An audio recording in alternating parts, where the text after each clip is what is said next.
Amém. Abra sua Bíblia aí no profeta Isaías. Depois de tanta informação, vamos lá para a Bíblia.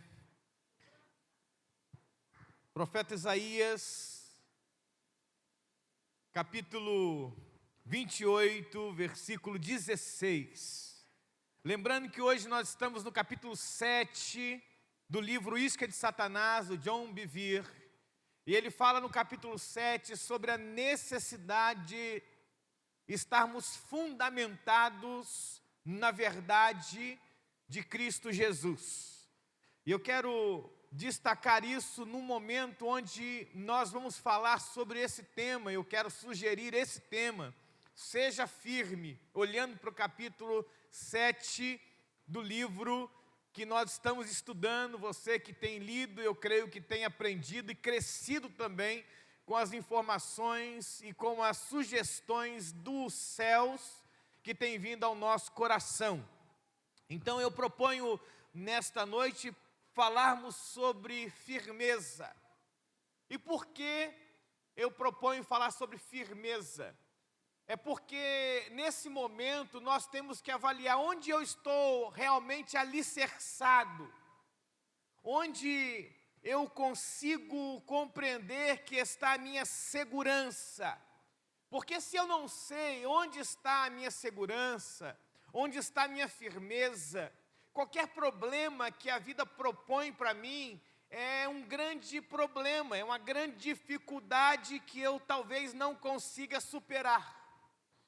E eu quero olhar para o texto que nós vamos fazer referência nessa noite, que é o do profeta Isaías, capítulo 28, versículo 16. Eu não sei se vai dar para ler, que está tão pequenininho aí no multimídia, mas você pode registrar aí na sua Bíblia e abrir a sua Bíblia. Eu estou usando a versão NVI, que diz assim: por isso diz o soberano, o Senhor, eis que ponho em Sião uma pedra já experimentada, uma preciosa pedra angular para alicerce seguro. Aquele que confia jamais será abalado. O profeta Isaías diz que há uma pedra preciosa, uma pedra que dá toda a firmeza de uma construção, e esta pedra quem dá é Deus. Então o profeta está dizendo: olha, se você quer ter uma casa bem ajustada, se você quer ter uma vida bem sustentada, é necessário confiar nesta pedra. E é interessante que nós vamos ver daqui a pouco, lá na frente, que esta pedra é a mesma pedra que é indicada para Pedro, dizendo: Pedro, tu és, né? E nós vamos ver daqui a pouco sobre isso. Então, pensa aqui neste momento o que este texto e este capítulo propõem para nós. Palavra firmeza. O que a palavra firmeza, ela quer dizer para nós nessa noite? Quer dizer, olha, a firmeza é que nos dá estabilidade. Nós nos transformamos pessoas estáveis, com uma condição de vida que só pode acontecer através de convicções claras e poderosas, que nos levam e que nos conduzem a compreender verdades espirituais que não nos deixam ser enganados. Então agregamos valores espirituais e começamos a caminhar no decorrer da nossa história confiados em Deus. Então olha para o texto do profeta que nós lemos, e ele faz referência a uma pedra que proporciona firmeza, uma pedra que se torna um forte alicerce que não deixa a construção ser abalada. Eu sou de uma cidade, a minha cidade natal se chama Guarapari. É uma cidade que no início da década de 70 e 80 era uma cidade bem pequena. Uma cidade que foi crescendo muito, virou uma grande cidade de muitos prédios. E eu cresci vendo aqueles prédios sendo construídos na cidade. E para que um prédio fosse construído naquela época, naquele momento, ainda hoje, mas de forma mais moderna e tecnológica, o que fazia antes de construir um prédio? Vinha um maquinário chamado bate-estaca. Já viu esse maquinário? E ele começa a fincar uma estaca na terra, né? E ele faz um movimento, né, de força para que essa estaca encontre lá embaixo da terra uma rocha, uma pedra, para sustentar e dar toda a firmeza na construção que ali vai ter. Um prédio grande, alto, e que os anos vão passar, mas ele não vai cair. Ele vai estar mesmo firme e preparado para enfrentar qualquer dificuldade. Você precisa então saber, nesta noite, eu creio que essa proposta, Deus nos traz aqui, para nos perguntar, onde você tem confiado a sua vida? Onde você tem estado realmente compreendendo que ali é o depósito da sua firmeza? Pode vir vento, pode vir terremoto, que não vai te derrubar.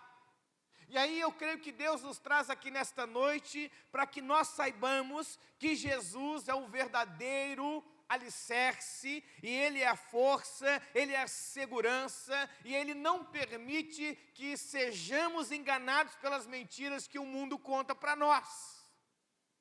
É como se nesta noite nós estivéssemos da mesma forma, sendo ali, né, como aquele bate-estaca, tocando e batendo forte, para que encontremos uma rocha que nos dê firmeza.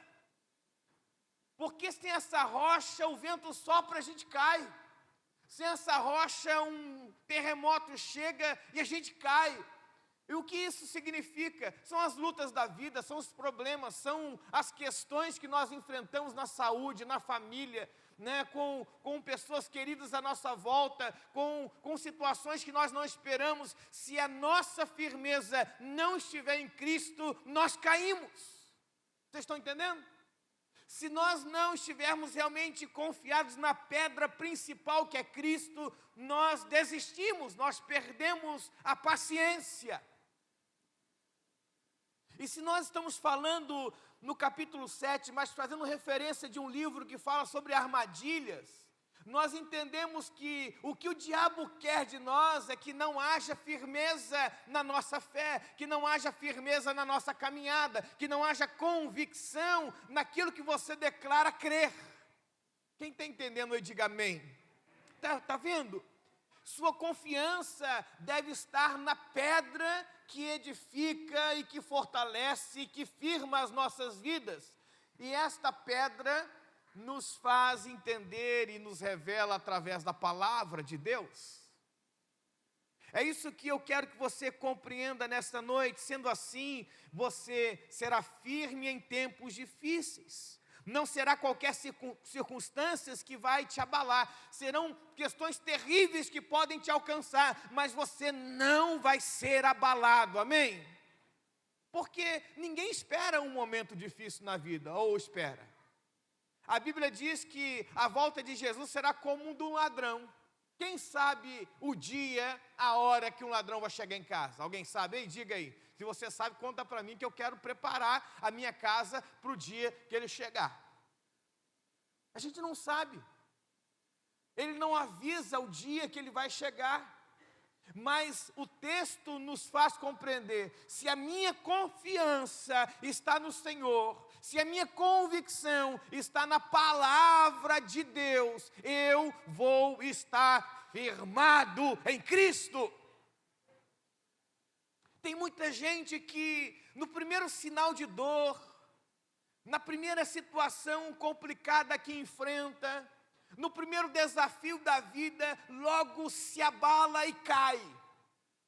Por quê? Porque ele não entendeu a palavra que o profeta lá atrás disse, sobre estar firmado, convicto, alicerçado. Então, se eu estou firmado na pedra angular, eu não fujo dos problemas. Eu não fico desesperado no primeiro sinal de perigo. Eu não perco a minha fé quando as coisas não saem do meu jeito. Está entendendo? Porque as coisas da vida muitas vezes fogem do nosso controle, é ou não é? Nós não sabemos como resolver, mas Deus te traz aqui e diz, olha, você pode confiar em mim, que eu te darei a resposta. Você pode confiar em mim, que eu te darei a vitória. Está entendendo? Se nós não entendermos isso, as nossas convicções, os nossos medos, os nossos problemas serão maiores do que as revelações que Deus tem para nós. Deixa eu falar algo para você. Não importa o que você está vivendo agora, a sua dor, o seu choro, o seu medo, Deus é maior do que todas estas coisas.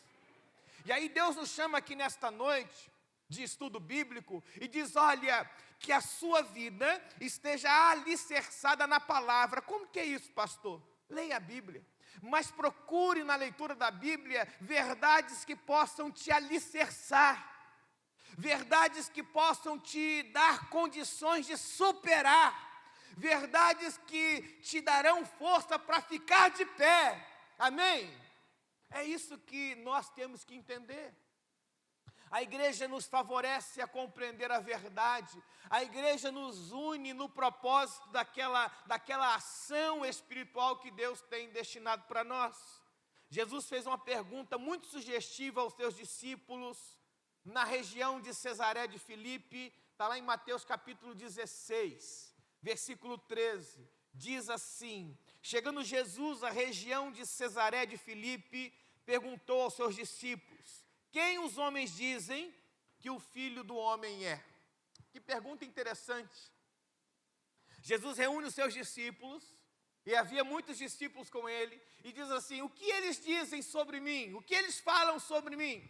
E então todos começaram a falar e dar opiniões, e então aquelas pessoas ficaram envolvidas, dizendo o que os outros diziam sobre Jesus. E me parece que Jesus está falando para eles, olha, vocês sabem o que eles dizem sobre mim, mas vocês mesmos não me conhecem.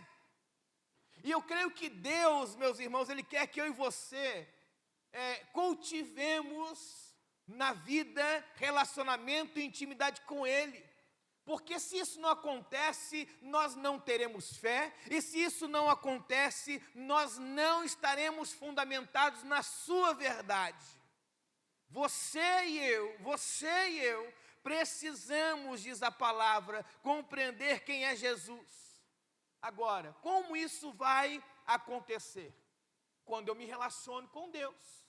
Quando eu entendo aquilo que Ele é de verdade para mim e não aquilo que as pessoas dizem. Naquele momento que Jesus fala para os seus discípulos, o que eles dizem quem eu sou? E eles falaram um monte de coisa.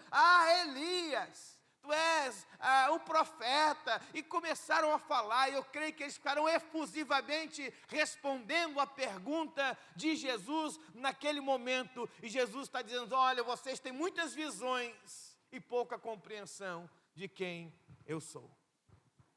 Se nós não sabemos quem é Jesus, nós ficamos fracos, nós não temos firmeza para continuar a nossa jornada, a nossa fé é enfraquecida.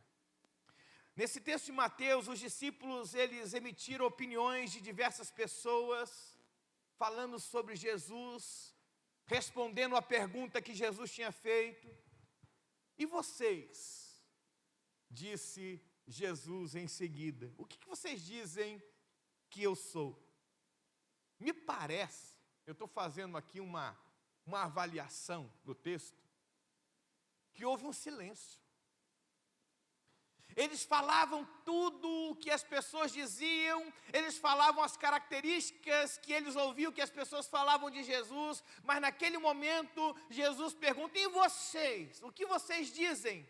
Quem eu sou? Eu creio que houve um silêncio. Por quê? Porque Pedro foi o único capaz de responder, dizendo assim no versículo 16 de Mateus 16. Simão Pedro respondeu, tu és o Cristo, o Filho do Deus vivo. Aleluia. Pedro matou a pau. Pedro respondeu imediatamente após o silêncio dos discípulos, que sabiam muito daquilo que as pessoas diziam sobre Jesus, mas sabiam pouco daquilo que Jesus era. Quantas vezes nós também somos assim? Nós sabemos tudo sobre o que as pessoas dizem sobre Jesus, mas nós mesmos não sabemos quem Ele é. Mas Pedro disse: Tu és o Cristo, o Filho do Deus vivo. E para mim, esse momento esclarece que nós não conseguimos saber quem é Jesus para a nossa vida pela opinião dos outros.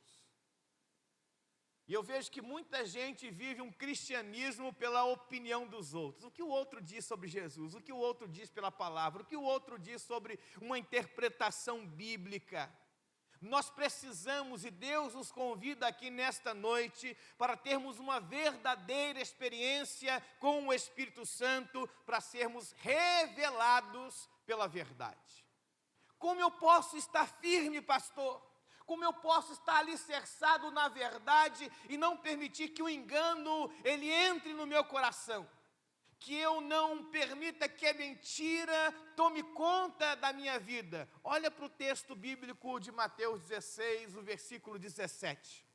Respondeu Jesus: Feliz é você, Simão Pedro, filho de Jonas, porque isso não lhe foi revelado por carne ou sangue, mas por meu Pai que estás nos céus. Jesus ele dá uma resposta esclarecedora. Ele diz: olha, é impossível saber quem eu sou através da razão humana. É impossível saber quem eu sou apenas pela qualidade e capacidade intelectual que você tem. Somente quando nós somos revelados pelo Pai. E como isso acontece? Pela ação do Espírito Santo em nossa vida. Esse texto é revelador porque é impossível conhecer a Jesus simplesmente porque você é um bom intérprete da Bíblia, porque você é um bom estudioso da Bíblia. É impossível, é necessário permitirmos a ação do Espírito Santo para nos revelarmos a verdade. Então o que eu tenho que fazer? Tenha fome de Deus, queira ouvir a voz de Deus, busque a presença do Espírito Santo em sua vida, e então Ele te revelará, e Ele mostrará para você grandes coisas que você não imagina. Por isso, não se contente com a opinião dos outros. Domingo à noite, eu sempre digo isso, alguém falou comigo: eu sempre tive dificuldade de ler a Bíblia. Mas a questão de ler a Bíblia não é uma questão de dificuldade, é uma questão de busca. É de intenção. É um desejo de a cada dia escutar algo para você, para mim. Então mesmo que você não queira, não tenha força, leia a Bíblia. Busque na palavra a verdade, seja revelado por ela, está entendendo? Muitas vezes nós achamos que ler a Bíblia é como se estivéssemos lendo um livro. Um livro de poesia, um livro de romance. Não, nós estamos pedindo que o Espírito Santo nos revele a verdade de Deus. Porque você pode ler a Bíblia assim, mas você pode talvez ler a Bíblia com os olhos investigativos da teologia, da hermenêutica, na proposta de ser um bom teólogo, um bom professor, não é? Sendo instruído pela palavra. Talvez este é o seu olhar, mas o que nós entendemos aqui, quando Jesus olha para Pedro e diz: Pedro, aquilo que você falou agora, não foi uma constatação humana, foi algo de Deus na sua vida. Foi o Espírito Santo que te revelou. Se nós queremos conhecer as coisas espirituais, nós precisamos permitir que o Espírito Santo nos revele. Então tenha fome de Deus, queira mais de Deus. Lá na página 88 desse livro, Isca de Satanás, ele descreve, e eu coloquei aqui para que nós possamos relembrar. Este conhecimento revelado de Jesus não veio por meio dos seus sentidos, é um dom, iluminado em seu coração, em resposta à sua fome. Muitos haviam visto e testemunhado o que Simão Pedro viu e testemunhou, mas o seu coração não tinha fome de conhecer a vontade, a verdade, aquilo que Pedro ali naquele momento constatou: tu és o Filho do Deus vivo. Os discípulos é que decidem se relacionar com Deus, e por decidirmos nos relacionar com Deus é que somos ungidos pelo poder do Espírito Santo. E assim nós somos iluminados pelas vontades ou pelas verdades dos céus, e por isso nos tornamos firmes. E quem está firme não deixa ninguém enganá-lo. Quem está firme está sempre baseado na pedra principal, na pedra angular que o profeta Isaías fala no texto que nós lemos no início desta palavra. Olha comigo o texto de 1 João 2,27, que diz assim: quanto a vocês, a unção que receberam dele permanece em vocês, e não precisam que alguém os ensine, como a unção dele recebida, que é verdadeira e não falsa, os ensina acerca de todas as coisas, permaneçam nele como ele os ensinou. A palavra para os discípulos é: aquela unção que vocês receberam, esta mesma unção vai dar a vocês a condição de ouvirem o que Deus está falando e de entenderem a sua revelação. E então vocês vão andar o quê? Pela verdade. E quem anda pela verdade, o que acontece? Não deixa que a mentira o engane. Você talvez já viu esta ilustração. Se você sabe, você ouve de novo e tenha misericórdia de mim. Para que um bancário, por exemplo, saiba que uma nota é falsa, ele não fica conhecendo, estudando a nota falsa. Ele não fica ali manuseando a nota falsa. Sabe o que ele faz? Ele manuseia a verdadeira. Porque quanto mais ele manuseia a verdadeira, mais ele sabe qual é a falsa. Está entendendo, irmão? Você não precisa ficar correndo atrás das mentiras. Fica atrás da verdade. Quanto mais você se aproxima da verdade, a mentira imediatamente será descoberta. Porque você sabe o que é a verdade. Sabendo assim, você estará firmado na verdade. Então, mesmo que a mentira se levante contra você, você não será abalado pelo poder do Senhor. Então, quando você recebe o conhecimento revelado de Deus, ninguém pode te influenciar. Quando Deus revela algo a você, não importa que o mundo inteiro diga, ninguém pode mudar o seu coração. É isso que muda a nossa vida cristã. É saber qual é a verdade e detectar a mentira, porque eu estou próximo da verdade. É por isso que Pedro, ele recebeu uma palavra de Jesus.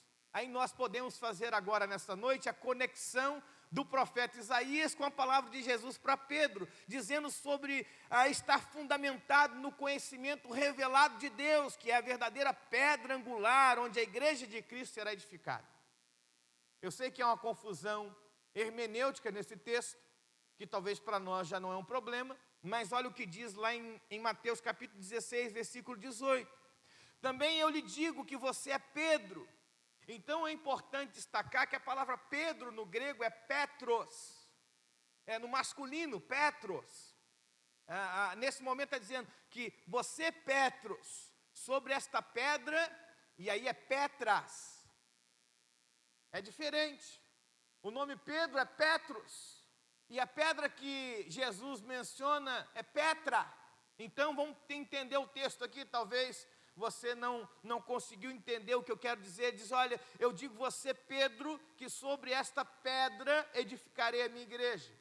Eu digo isso porque há uma consciência, uma interpretação hermenêutica equivocada, achando que neste momento Jesus está dizendo que é sobre Pedro que a igreja seria edificada.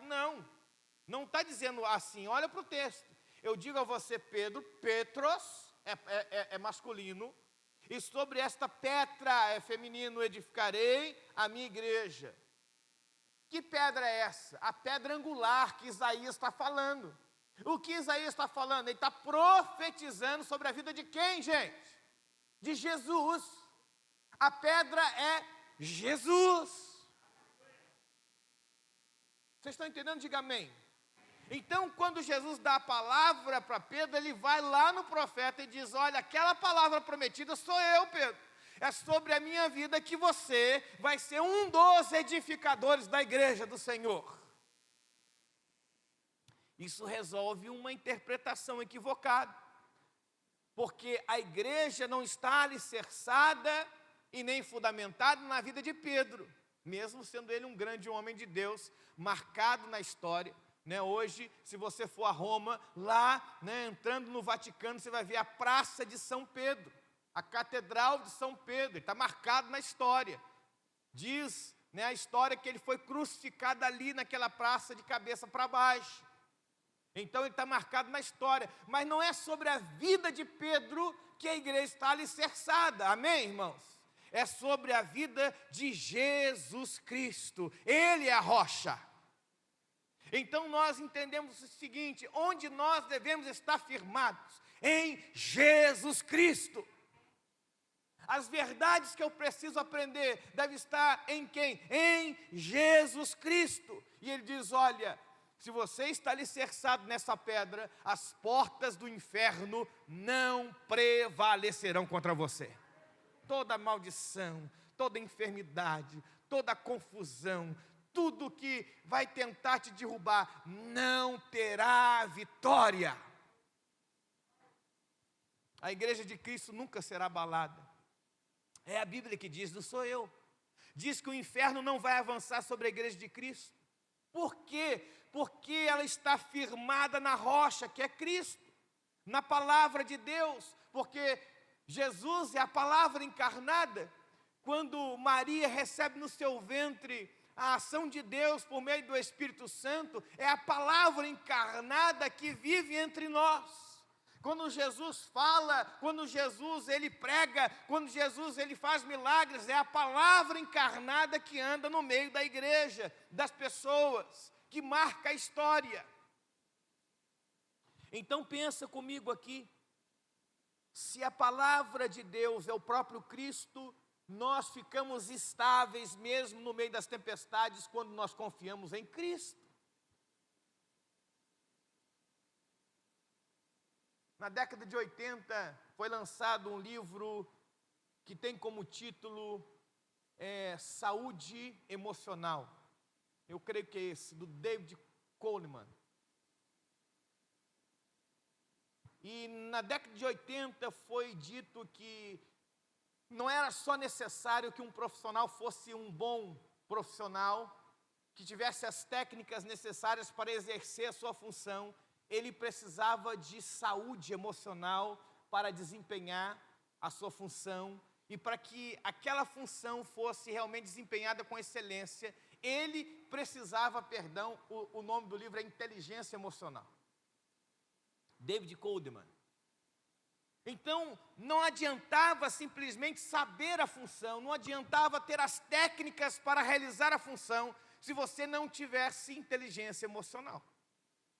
Então, as grandes empresas, as grandes indústrias, os funcionários de alto escalão, eles não só deveriam ter como princípio básico de referência a qualidade técnica, mas uma qualidade emocional. Saber trabalhar em equipe, se relacionar com as pessoas, não se desesperar nos momentos difíceis, ter uma palavra de resolução, não olhar para o problema e procurar uma solução. Isso é inteligência emocional.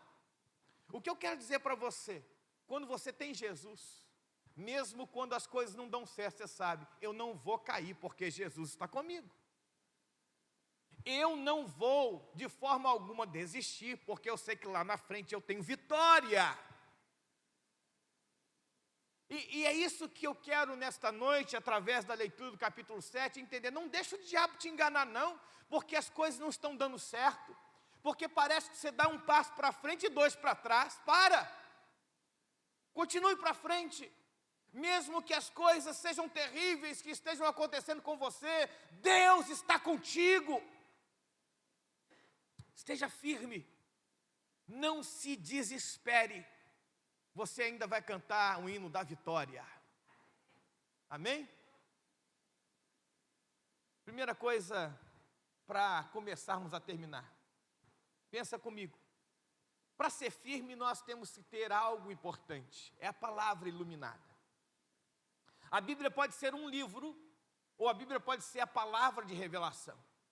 A Bíblia pode ser um livro de instrução, ou a Bíblia pode ser uma palavra de vitória. Como nós temos que entender a palavra iluminada? Nós temos que entender o seguinte, que é necessário beber da fonte, ler a Bíblia, ser auxiliado pelo Deus Espírito Santo para sermos revelados, e não pela razão humana, mas pela ação direta de Deus. Para de ler a Bíblia querendo procurar algo técnico. Para de ler a Bíblia na busca de achar talvez uma grande controvérsia. Eu percebo que tem crente que fica olhando para a Bíblia como se fosse um quebra-cabeça, para ficar discutindo, para ficar dizendo, não, mas se é isso, é aquilo. Que bonitão, que coisa linda.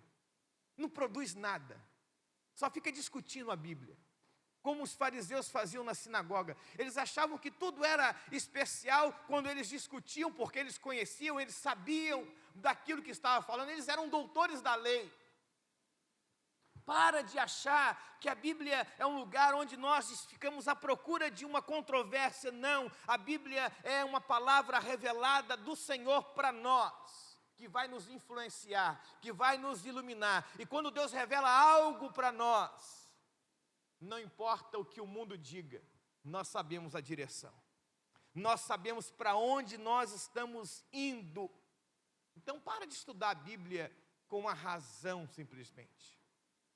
Peça o Espírito Santo que te ilumine. E quando nós possuímos apenas o conhecimento mental, duas coisas podem acontecer, eu coloquei lá.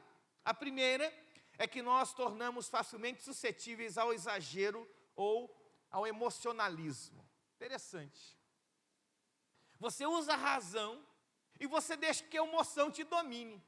Já viu quando as pessoas brigam uma com a outra e falam que é em nome de Jesus? Eu acho muito engraçado isso. As pessoas brigam, elas saem da igreja porque elas estão discutindo uma teologia. E se você observar, não é nem teologia, né? A pessoa está discutindo por uma coisa que ela nem sabe, mas ela está discutindo. O tempo passa e a pessoa diz, foi mesmo o que aconteceu? Ela nem sabe o que aconteceu. Porque, na verdade, a sua motivação está equivocada. Então, pense bem, se nós olhamos para a Bíblia apenas com um método racional, nós podemos cair num erro muito grande, que é ser suscetível ao exagero e ao emocionalismo. Porque a razão nos leva a brigar. Por exemplo, você acha que um homem bomba do islamismo, porque a gente condena, né? A gente fala assim, mas porque eu... Não, se você ler o Corão, você vai ver que o Corão é como a Bíblia, só tem palavras de amor, de bênção, de mutualidade. Só que o religioso, ele pega aquilo lá e diz, olha, nós temos que matar os infiéis.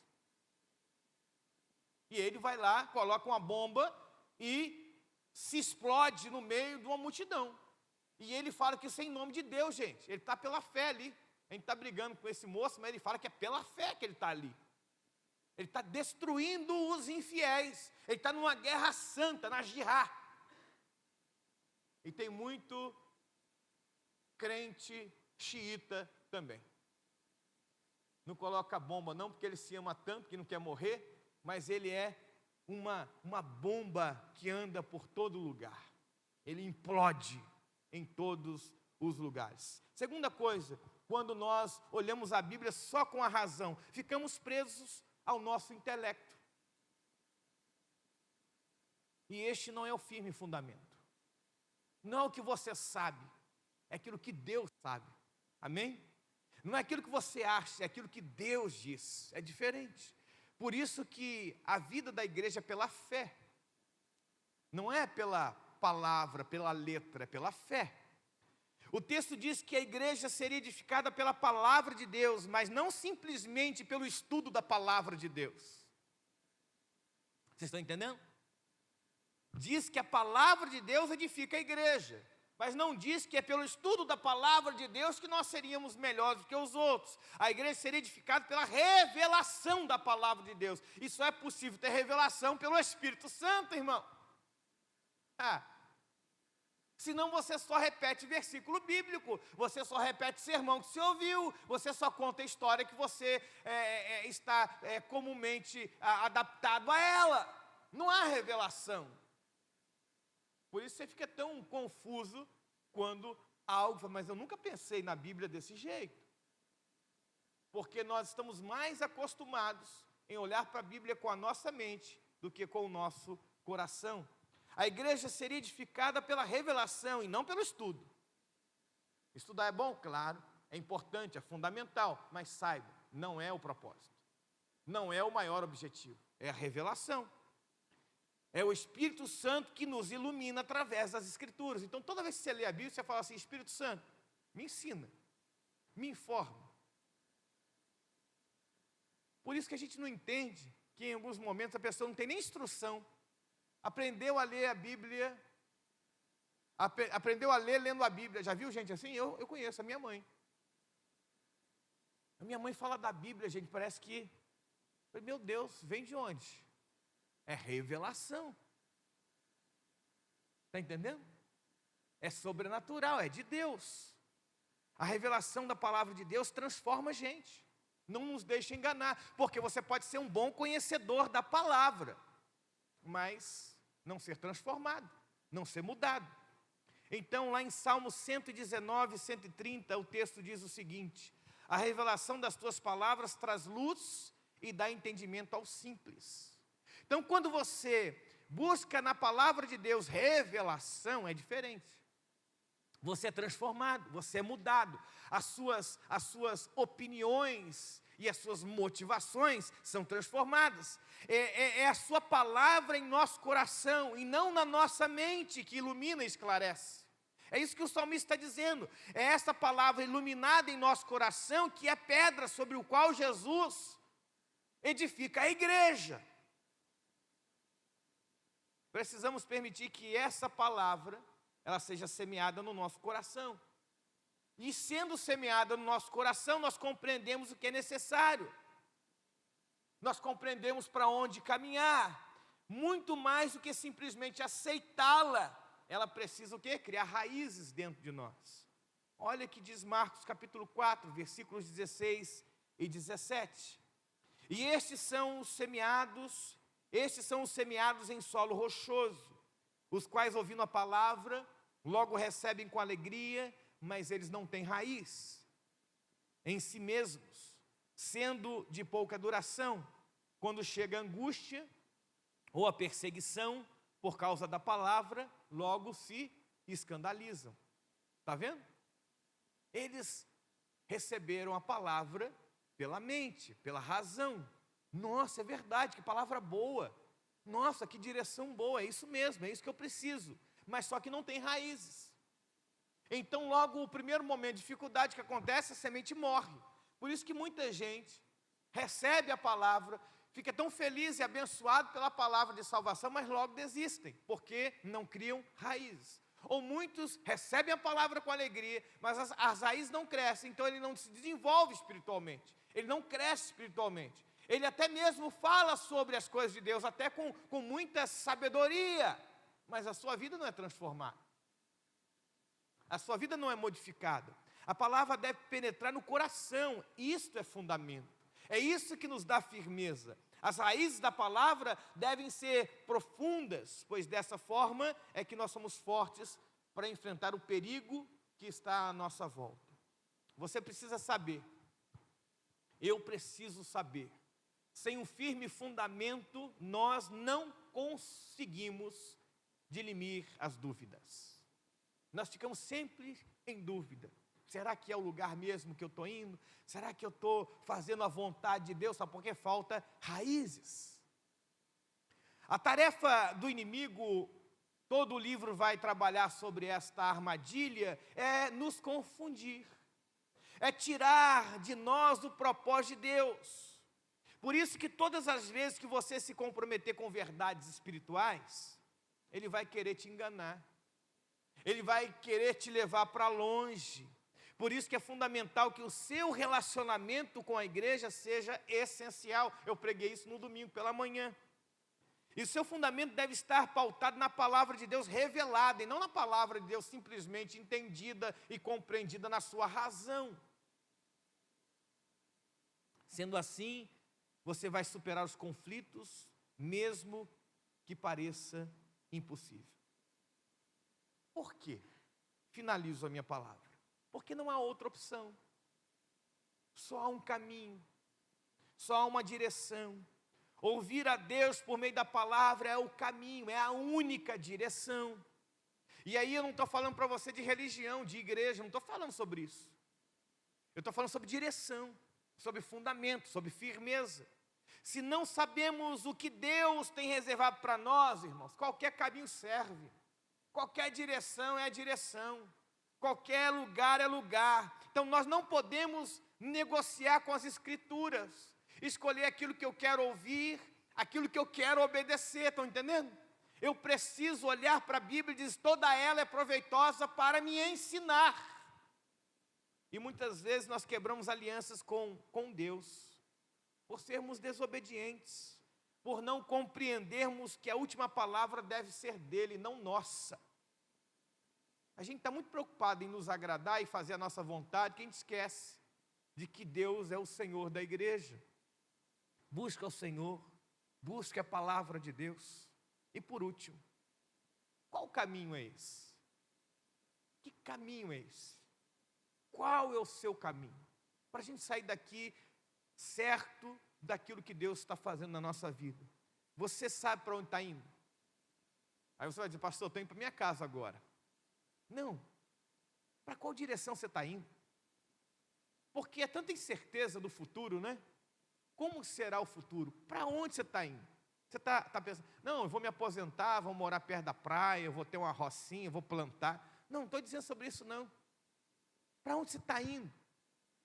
Será que você acha que esse mundo ele vai ser só isso mesmo? Não tem algo maior? Você está convicto de sua direção? Como você está vivendo?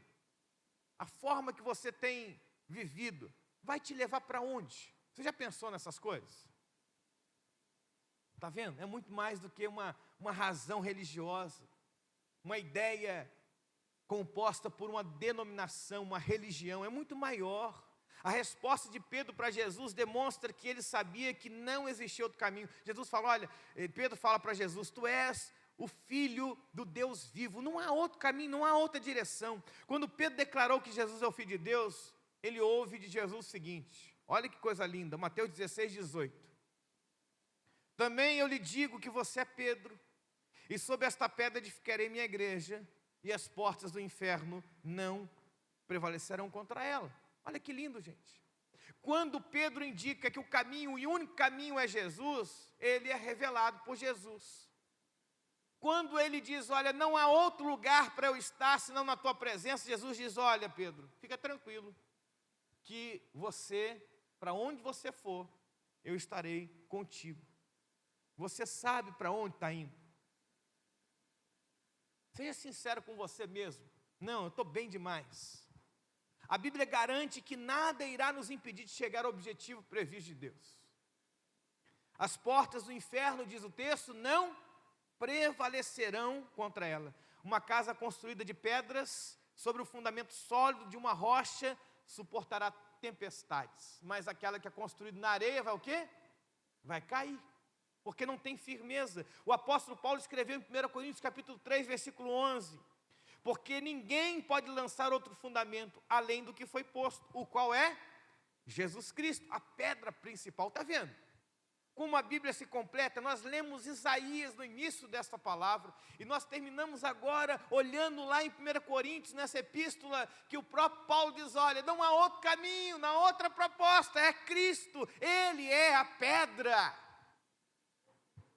Agora, para sabermos se o caminho é certo, nós precisamos realmente andar pela fé em Jesus Cristo. Nós não podemos escolher a melhor parte se nós queremos seguir o caminho. Temos que nos apropriar de todo o caminho. Foi isso que Jesus disse, e eu finalizo com essa palavra. Diz o texto lá em João 6,53. Jesus respondeu: em verdade lhes digo, que se vocês não comerem da carne do Filho e do homem, e nem beberem do seu sangue, não terão vida em si mesmos. Não, eu tenho que terminar esse texto, porque esse texto é confuso. Porque quando Jesus fala isso aí, eles ficam assim: como que ele pode dizer isso? Que negócio é esse de comer carne e comer sangue? Isso é heresia. Os discípulos de Jesus começam a se revoltar contra Jesus depois dessa palavra. Sabe por quê, gente? Se você ler o texto, você vai ver que eles estão acostumados com a religião, com um padrão. E Jesus fala para eles: olha, o seguinte, vocês têm que se comprometer comigo. A Bíblia diz que muitos ali ficaram indignados, você vai ver no texto lá, quando Jesus fala sobre isso. E eles começam a dizer: ah não, esse aqui está falando coisa que não está na Escritura. E outros disseram assim: olha, essa palavra que ele nos diz é dura demais. Olha o que diz João 6,60, só para esclarecer. Muitos dos seus discípulos, tendo ouvido tais palavras, disseram: duro este discurso, quem pode suportá-lo? Olha, não foi alguns não, muitos dos seus discípulos. Quer dizer, havia um grande número de discípulos. E eles falaram: não, nós não suportamos essa palavra não. Nós vamos cair fora disso. É mais fácil seguir uma religião do que seguir Jesus. É muito mais fácil, meu irmão, seguir uma estrutura religiosa, um compêndio doutrinário, do que seguir Jesus. Olha o que Jesus respondeu depois disso aqui, no versículo 61 de João 6. Mas Jesus, sabendo por si mesmo que os seus discípulos murmuravam a respeito do que havia falado, disse-lhes: isso escandaliza vocês? A palavra de Jesus, quando é revelada, escandaliza muita gente. Eu não entendia isso. Eu não entendi porque as pessoas ficavam escandalizadas, aborrecidas, quando a palavra era revelada. Eu estou sendo sincero, estou abrindo o coração para vocês. Eu já preguei muitas vezes e as pessoas ficarem aborrecidas comigo. E eu fico: mas por quê? O que eu falei de errado? Estava na Bíblia. Eu não entendia. E aí, quando você lê esse texto e vê que Jesus passou pela mesma situação, palavra revelada nos leva a indisposições. Porque a gente não quer a revelação. A gente quer a reflexão da nossa razão. Porque a nossa razão nos acomoda no nosso lugar de conforto. Não nos tira para esse ambiente de dureza. Olha o que diz no versículo 66, e aí eu termino de verdade. Diante disso, muitos dos seus discípulos abandonaram e já não andavam com ele. Você pode ficar em pé em nome de Jesus? A Bíblia diz aqui que foram muitos discípulos, gente. Não foram alguns, não, foram muitos discípulos que já não seguiam mais Jesus. Vocês estão entendendo a profundidade? As pessoas ficaram ofendidas pela palavra. Pensa comigo aqui, gente. Estes que foram embora foram os mesmos, eu acredito que quando Jesus perguntou: o que eles dizem sobre mim? Eles falaram: tu é Elias, tu és o profeta. Foram aqueles que estavam ali de forma efusiva dando resposta. Agora eles vão embora.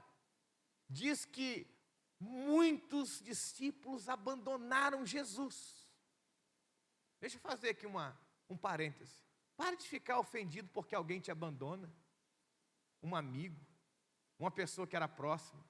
Aí você fica tão ofendido, tão triste. Aí você desiste da vida. Para com isso.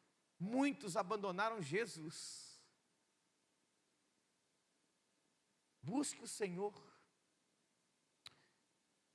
A Bíblia diz que foram muitos que não seguiam Jesus. Sem dúvida, esses foram os mesmos que falaram que ele era Elias, o profeta. Mateus 16,14 diz: e eles responderam. Uns dizem que é João Batista, outros dizem que é Elias, outros dizem que é Jeremias e um dos profetas. E agora eles vão embora. Dura essa palavra. Eu finalizo dizendo: não se engane não, irmão. Se engane não. O diabo quer que você desanime mesmo. O diabo quer que você desista mesmo. E quando você chega lá no capítulo 6 de João, capítulo 67 e 69, então Jesus perguntou aos 12, será que vocês também não querem se retirar? Simão Pedro respondeu, Senhor, para onde iremos? O Senhor tem a palavra de vida eterna, e nós temos crido e conhecido que o Senhor é santo de Deus. Isso é revelação, irmão. Amém? Você pode orar comigo?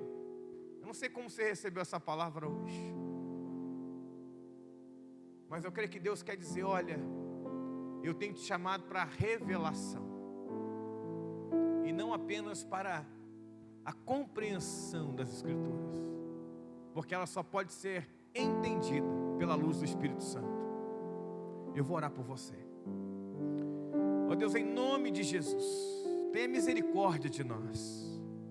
Que nós entendamos, ó Pai, que o diabo, que a palavra relata, que é o inimigo das nossas vidas, ele quer nos ofender. Ele quer que nós olhemos para a palavra segundo a nossa razão, segundo os nossos pensamentos, e assim gerar em nós, ó Deus, esse sentimento de ofensa, de abandono, de falta de fé. Mas em nome de Jesus eu te peço que a tua palavra que nos ilumina, que nos dá direção, que nos fortalece, que nos encoraja, que nesta noite, ó Pai, indique o caminho para cada um dos teus filhos, e ao sair daqui saiamos convictos que mesmo no sofrimento não seremos abalados, que mesmo na tristeza nós não desistiremos da caminhada, que mesmo, ó Deus, na fraqueza nós não ficaremos pelo meio do caminho, porque o Senhor nos garante a vitória, e que ao sair daqui saiamos, ó Deus, certos que o Senhor nos revelou, e esta revelação pode ser dura, mas é o caminho e a direção que queremos seguir, no nome de Jesus Cristo, amém e amém. Deus abençoe.